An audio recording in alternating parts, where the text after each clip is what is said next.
Alright, so this is engine on the stand, getting ready to tear it apart.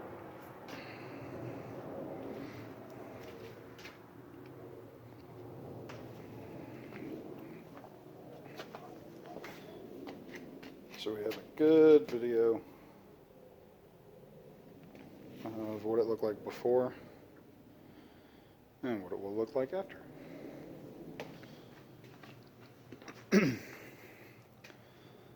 So I'm going to have to tear this thing down completely.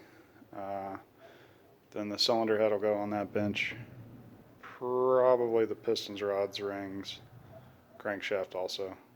And then everything needs to get checked. So I'll update after that.